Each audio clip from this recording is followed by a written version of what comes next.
نصلي ونسلم على رسوله الكريم سبحان الله. أما بعد فأعوذ بالله من الشيطان الرجيم بسم الله الرحمن الرحيم سبحان الله. وهو الذي خلق من الماء بشرا فجعله نسبا وسحرا سبحان الله. سبحان الله. ما شاء الله. يا بات. صدق الله مولانا العظيم إن الله وملائكته يصلون على النبي يا أيها الذين آمنوا صلوا عليه وسلموا تسليما اللهم صل على سيدنا محمد وعلى آل سيدنا محمد وبارك وسلم الصلاة والسلام عليك يا رسول الله وعلى آلك وأصحابك يا حبيب الله. حضرات علماء کرام، سامعین ذی احتشام، آج بحمداللہ سن 1445 ہجری کا عشرہ ذوالنورین مکمل ہو رہا ہے. آج عشرے کی اختتامی محفل ہے. الحمدللہ یہ محفل حسینیہ مسجد پنڈی گھیب میں انعقاد پذیر ہے. یہ شہید مدینہ کا عشرہ آخری محفل شہید کربلا کی نسبت والی مسجد. ہم نے شہید مدینہ کا ذکر کیا، مظلوم مدینہ کا ذکر کیا، جامع القرآن کا ذکر کیا، حضور کے دوہرے داماد کا ذکر کیا، کامل الحیاء والایمان کا ذکر کیا. آگے ہم نے شہید کربلا کے تذکرے کرنے ہیں کہ الحمدللہ یہ بات ہمارے کامل مومن ہونے کی دلیل ہے.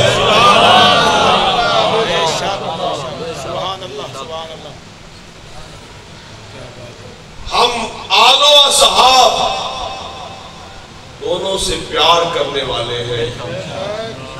ہم تقسیم کے قائل ہی نہیں ہیں. آل بھی رسول اللہ کی، صحابہ بھی رسول اللہ کے. آل کو بھی عزت ملی تو رسول اللہ سے ملی ہے، صحابہ کو بھی عزت ملی ہے تو رسول اللہ سے ملی ہے. تو جس کو رسول اللہ سے عزت ملی ہے، ہم ہر اس فرد اور استاد اور شخصیت عزت کرنے والے ہیں. تفریق کے ہم قائل نہیں ہیں، تفریق اور تقسیم کے ہم قائل نہیں ہیں. یہ ایک ہی جماعت ہے جو رسول اللہ نے قائم فرمائی ہے. آپ دیکھ لیجئے، یہ مکہ میں سارے اکٹھے، یہ مدینہ میں بھی اکٹھے ہی رہتے ہیں، یہ جہادوں میں بھی اکٹھے ہیں، یہ نمازوں میں بھی اکٹھے ہیں، یہ رشتوں ناتوں میں اکٹھے ہیں. ان کا جینا مرنا ایک ساتھ.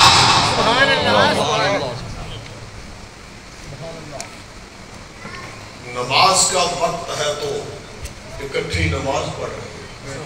جب جہاد کا وقت ہے تو سارے اکٹھے جہاد پہ جاتے ہیں. ان میں تفریق اور تقسیم نہیں ہے. سارے ہی والذین معہو کا مصداق ہے.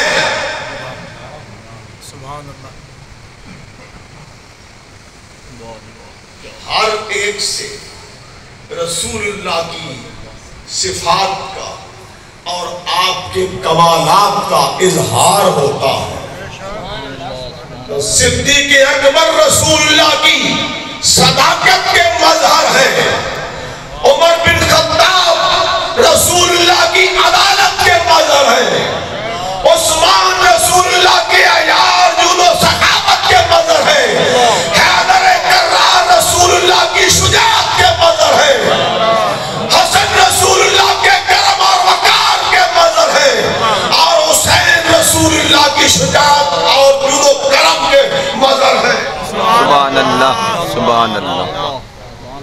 رسول اللہ کی صفات کا ان سے ظہور ہوتا ہے، اور امت جسے امت کہا جاتا ہے اس نے ہر دور میں ان سب سے پیار کیا ہے۔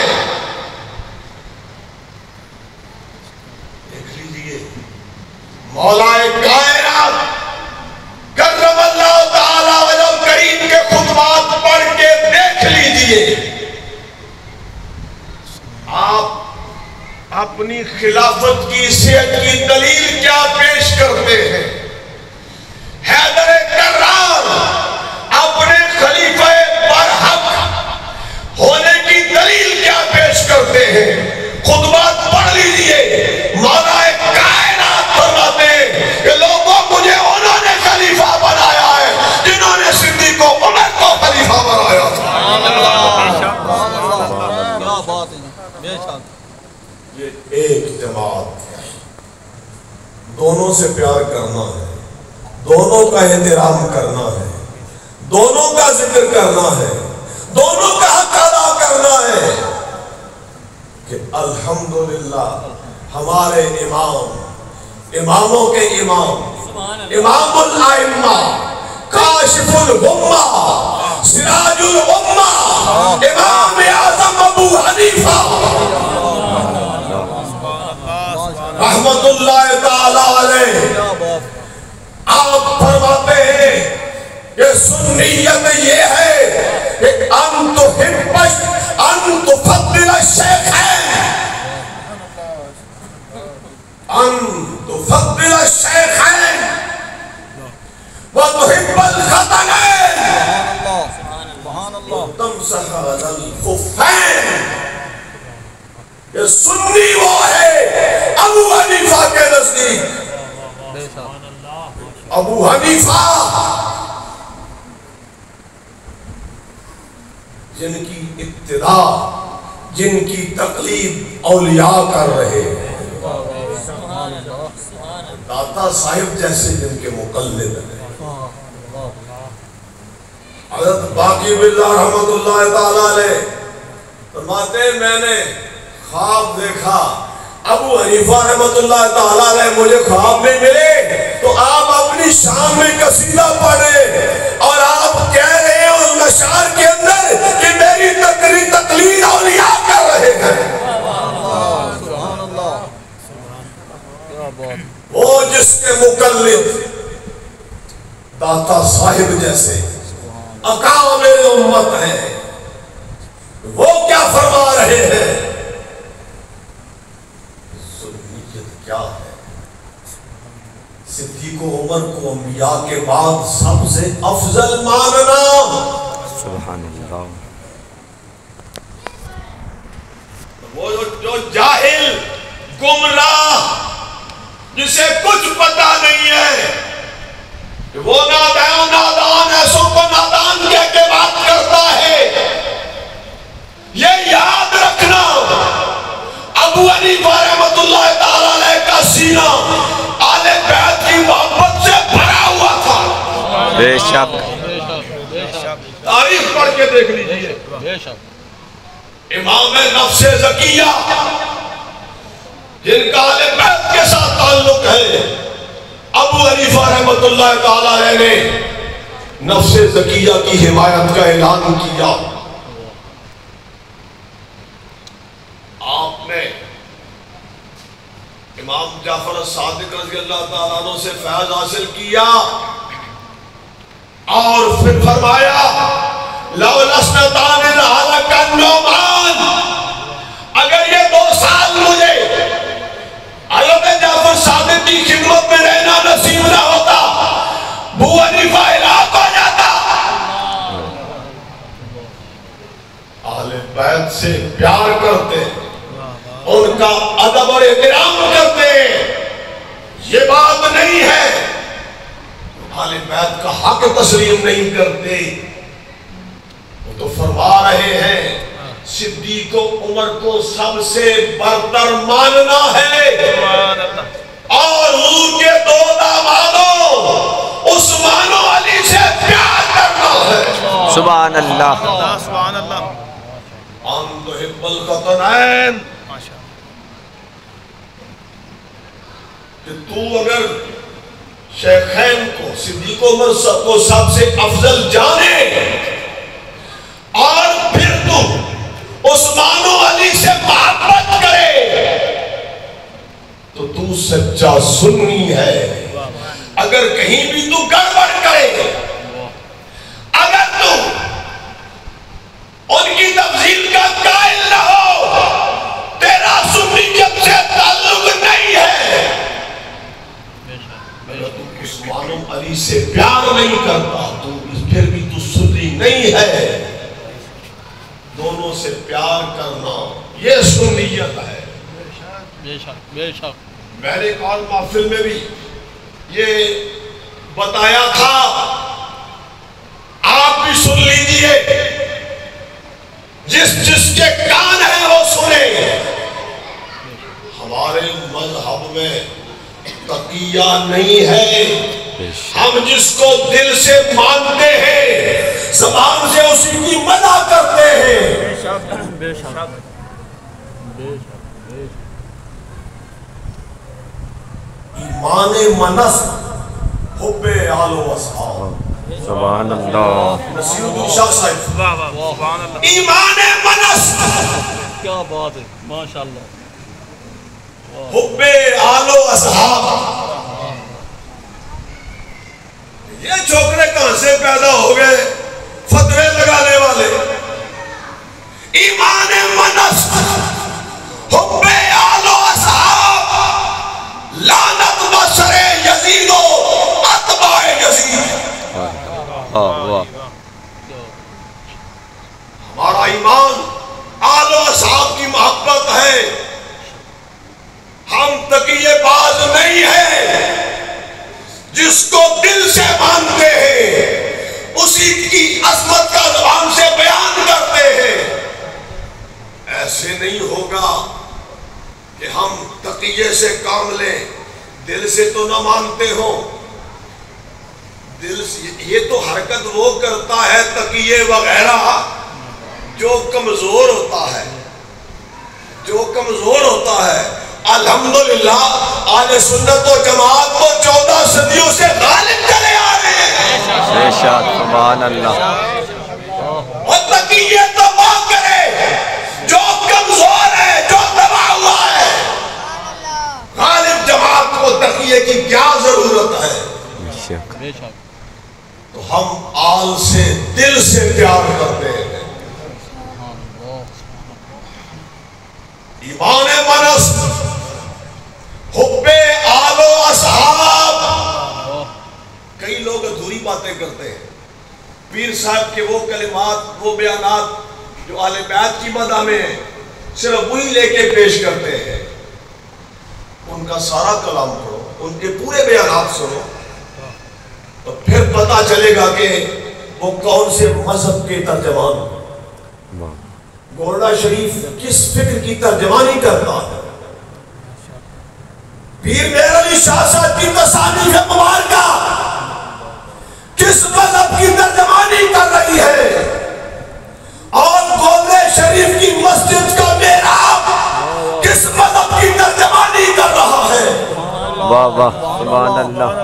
بے شک بے شک۔ چاروں خلفاء، چاروں کی فضیلت کی ایک ایک حدیث میں مسجد کے محراب میں لکھی۔ ہم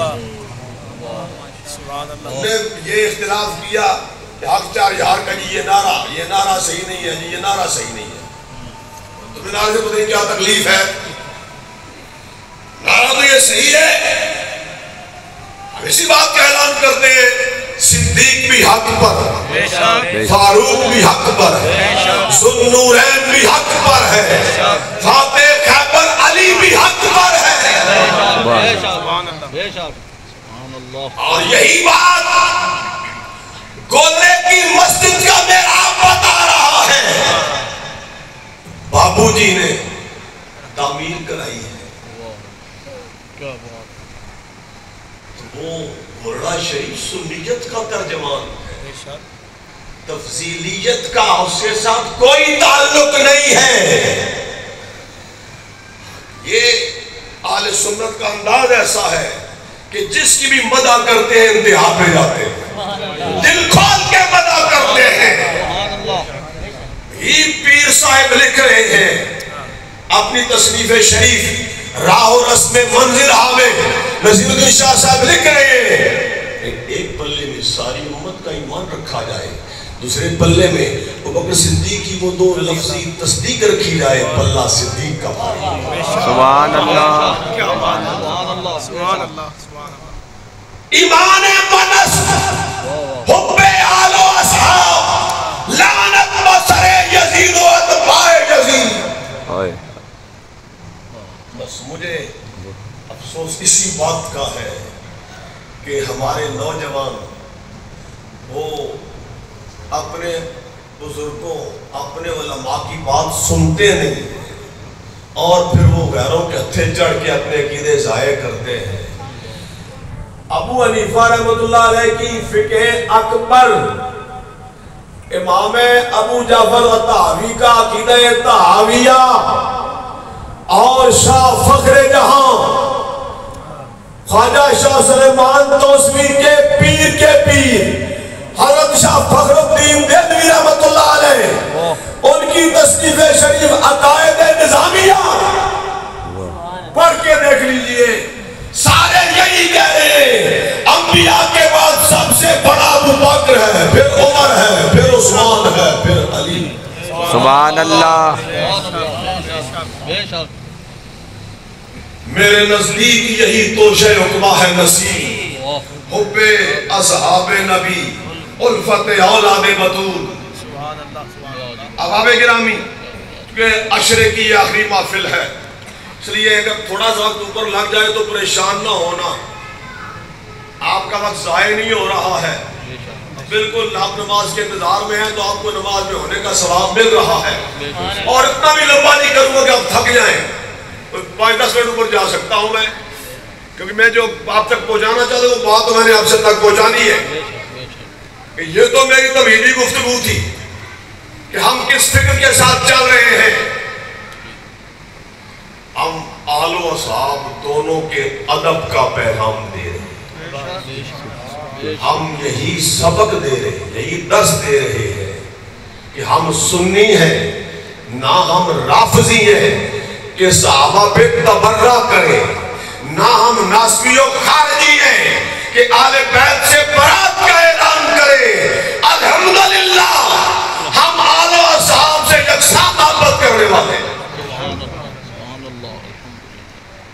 لیکن ہمارے بڑوں نے جو ہمارے بڑے ہیں اور الحمدللہ جنہیں امت نے بڑا تسلیم کیا ہے، ہم ان کی رہنمائی میں بات کرتے ہیں۔ ہمارے آقا، ہمارے پیر و مرشد حضور سیدنا مخدوم امت علی بن عثمان اجویری داتا گنج بخش لاہوری رحمت اللہ تعالیٰ علیہ، آپ کی کشف المعجوب شریف جہاں تابع امت کے تذکرے لکھے، سب سے پہلے بکر صدیق کا تذکرہ لکھا ہے، سبحان اللہ، پھر عمر کا لکھا ہے، پھر عثمان کا لکھا ہے، پھر علی کا لکھا ہے۔ یہ کہاں سے آگے زیادہ محبت والے؟ جو کھڑا ہوتا ہے وہ نعت خوان ہو تو وہ پہلے نعت پڑھے گا اور پھر وہ مولا علی کا قصیدہ پڑھے گا، اس کے بعد اسے ماں یاد آ جائے گی، پھر ماں کی شان سنانا شروع کر دے گا۔ صحابہ درمیان سے خارج کر دیے، بھئی کعبے میں کیا بتایا؟ میں جو کہہ رہا ہوں اپنے اکابر کی رہنمائی میں کہہ رہا ہوں۔ کشف المعجوب میں سب سے پہلے ابوبکر صدیق کی بات کی ہے اور اس نے فرمایا ہے ابو بکر مقدم ہما خلائق از پس انبیاء، انبیاء کے بعد سب سے آگے صدیق اکبر ہے۔ سبحان اللہ، سبحان اللہ، بیچارے مولوی کو تو کوئی وقت نہیں دینے کو تیار، اور کوئی شیخ طریقت بھی غیر سید ہو اس کو بھی وقت دینے کو تیار نہیں ہے۔ میں تو اس کی بات کر رہا ہوں جو بہت بڑا علامہ بھی ہے، بہت بڑا شیخ طریقت بھی ہے، بہت بڑا مسلم امت بھی ہے، اور بہت بڑا سید بھی ہے۔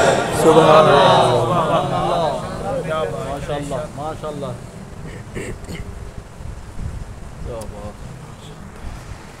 پھر سارے ہی بعد کے مشائخ خواجہ غریب نواز سے لے کر پیر میر علی شاہ تک سارے ہی داتا صاحب کی بارگاہ میں سلام عقیدت پیش کرنے والے، سبحان اللہ۔ انہیں سب نے اپنا بزرگ مانا ہے، یہ رہنمائی انہوں نے دی ہے۔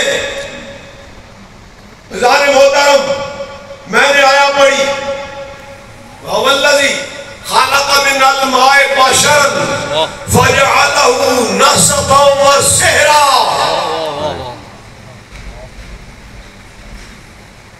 وہی ہے، وہ اللہ ہی ہے جس نے پانی سے انسان کو پیدا کیا، خَلَقَ مِنَ الْمَاءِ بَشَرًا پیدا کیا، فَجَعَلَهُ نَسَبًا وَسِحْرًا، اور اس کے لیے نسبی رشتے اور سسرالی رشتے بنائے۔ تو قرآن نے صرف نسب کی بات نہیں کی، میں یہ کہنا چاہتا ہوں، صرف نسب کی بات نہیں کی ہے، نسب کے ساتھ ساتھ سسرالی رشتوں کی بھی بات کی، اور ان کی بھی اہمیت ہے۔ تو یہ اگر نہ ہوتے تو نسل انسانی آگے ہی نہ چلتی۔ نسب محتاج ہے پھر سسرالی رشتوں کا، اگر یہ رشتے نہ ہوتے پھر نسب آگے کیسے چلتا؟ نسب کیسے آگے چلتا؟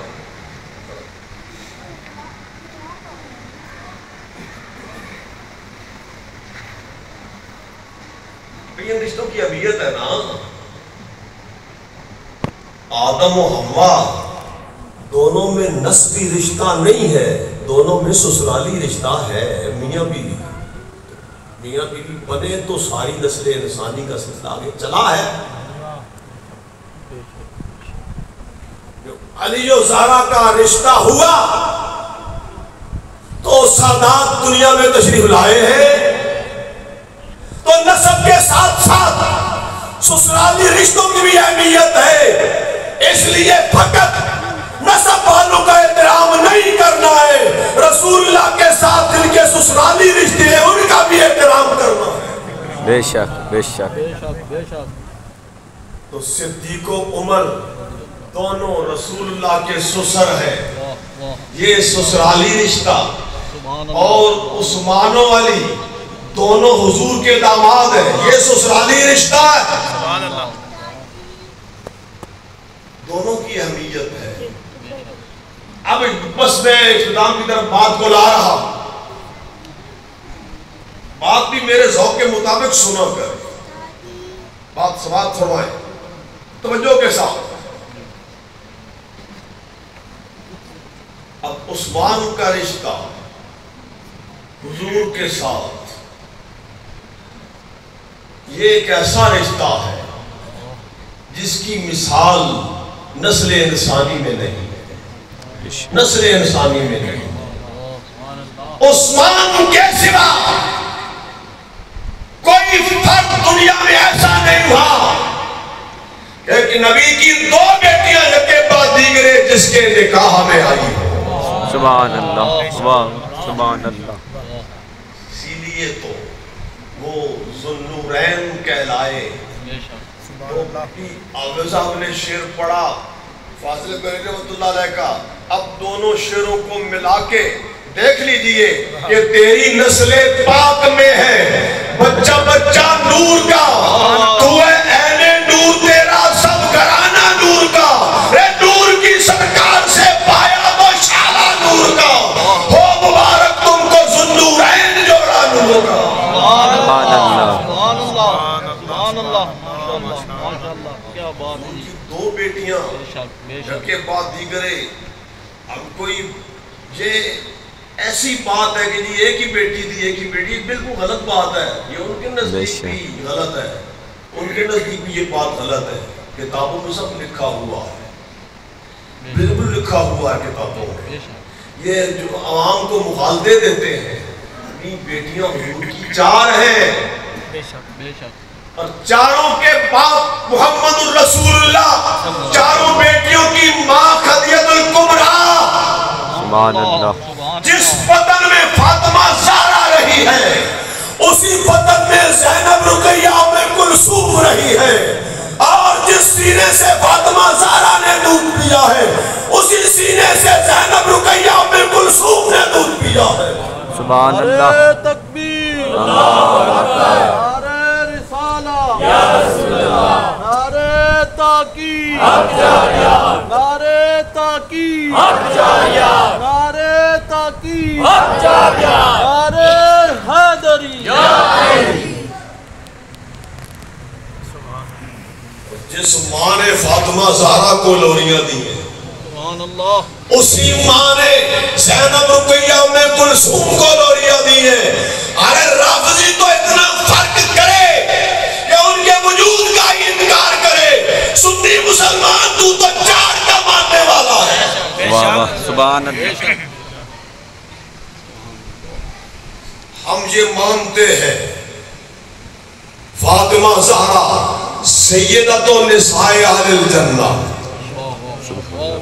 خیر النساء فاطمہ زہرا، رسول اللہ کی سب سے پیاری بیٹی فاطمہ زہرا. اس کا یہ مطلب نہیں ہے کہ تو سنی ہو کر دوسری 3 بیٹیوں کو قابل ذکری نہ سمجھے. وہ اپنی آئندہ نسلوں کو کیا پیغام دے رہے ہو؟ ایسا کر کے تم سنیت کی ترجمانی کر رہے ہو یا غیروں کی ترجمانی کر رہے ہو؟ تو مفتی احمد یار خان صاحب رحمۃ اللہ علیہ نے بڑی دلچسپ بات لکھی ہے اپنی تصانیف میں. ایک مقام کہ یہ بڑا عجیب ٹولہ ہے، ایک بڑا عجیب ٹولہ ہے. یہ خلفائے راشدین 4 ہیں، یہ 4 میں سے ایک کو مانتے ہیں، 3 کو نہیں مانتے. تو یہ نمازیں 5 ہیں، یہ 3 کو مانتے ہیں، یہ 5 کو 2 کو تو چھوڑ دیتے ہیں، 5 کو نہیں مانتے. حضور کی 4 بیٹیاں ہیں، یہ 1 کو مانتے ہیں، 3 کو نہیں مانتے.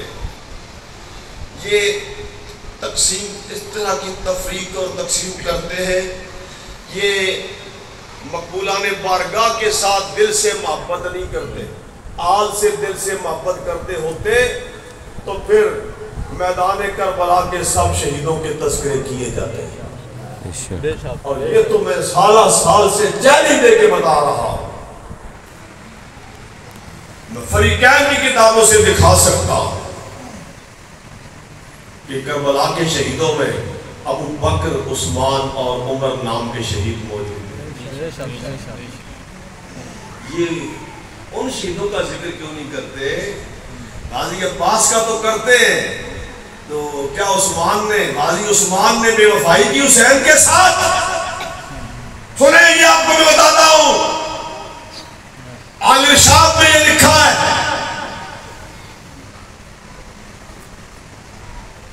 10 محرم شمر آیا، جو غازی عباس کا ماموں شمر، وہ آیا بھائیوں کو آواز دیتا ہے، عباس، عبداللہ، جعفر، عثمان، میرے بھائیوں، آؤ اب بھی میرے پاس آ جاؤ، میرے ساتھ شامل ہو جاؤ، میں تمہارے لیے امان لے کے آیا ہوں.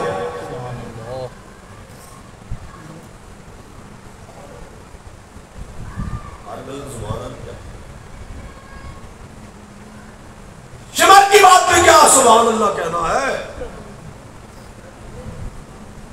دھیان کے ساتھ سنیں، بیدار ہو کے سنیں.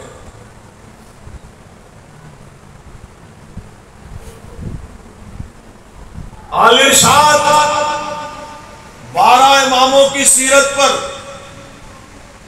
ان کا قدیم ترین ماخذ ہے شیخ المفید، نعمان نام کا لقب شیخ المفید ہے، اس کی یہ تصنیف ہے. یہ اس میں یہ بات لکھی ہے، شمر آیا، آواز دی، میرے بھائیو عباس، عبداللہ، جعفر، عثمان، آؤ میرے ساتھ شامل ہو جاؤ، تمہارے لیے میں امان لکھوا لایا ہوں۔ تو چاروں نے کہا جہنم میں جاؤ تم اور تمہاری امان، ہم حسین کا ساتھ چھوڑنے والے نہیں ہیں۔ سبحان اللہ، سبحان اللہ۔ شمر کو جو جواب عباس نے دیا وہی جواب عثمان نے دیا، وہی جواب عبداللہ نے دیا، وہی جواب جعفر نے دیا۔ یہ چاروں حیدر کرار کے بیٹے۔ آپ لوگ اس غلط فہمی میں ہے کہ وہاں بڑی محبت ہے، کہ محبت ہے تو یہ تو ظلم ہے۔ ان پر یزیدیوں نے ظلم کیا، انہوں نے حسین کے ساتھ وفا کی ہے، سرکار کے ساتھ جانوں کے نذرانے پیش کیے، اور تم ظالموں ان کا نام بھی نہیں لیتے ہو۔ آپ غلط فہمیوں میں پڑے، آپ پروپیگنڈے سے بڑا اثر لیتے ہیں۔ تو میں یہی حقائق آپ تک پہنچانے کی سعی کر رہا ہوں کہ سب سے پیار کر، کہ تیری نسل پاک میں ہے بچہ بچہ نور کا، تو ہے عین نور، تیرا سب گھرانہ نور کا۔ سبحان اللہ۔ غازی عباس انہوں نے وفا کی ہے، تو غازی عثمان نے کون سی بے وفائی کی ہے ذرا یہ بتاؤ؟ کیا اس نے یزید کی بیعت کی ہے؟ کیا اس نے میدان میں جا کے لڑنے سے انکار کیا ہے؟ وہ بھی تو عباس کی طرح ہی میدان میں ڈٹا ہوا، اس کا نام بھی نہیں لیتے، ذکر نہیں کرتے، پھر دعوے محبت کے اتنا لمبا جو قصہ بنا رکھا ہے، تو مجھے حیرت ہوتی ہے وہ کون تھا جو یہ سب کچھ وہاں پر لکھ رہا تھا دیکھ دیکھ کر، یا ویڈیو بنا رہا تھا کربلا کے واقعے کی، اور جب ان شہیدوں کی باری آئی، ابو بکر کی باری آئی، ابو بکر بن علی کی باری آئی شہادت کی، یا عثمان کی باری آئی، یا عمر بن حسن کی باری آئی، تو شاید اس کی چارجنگ ختم ہو گئی تھی۔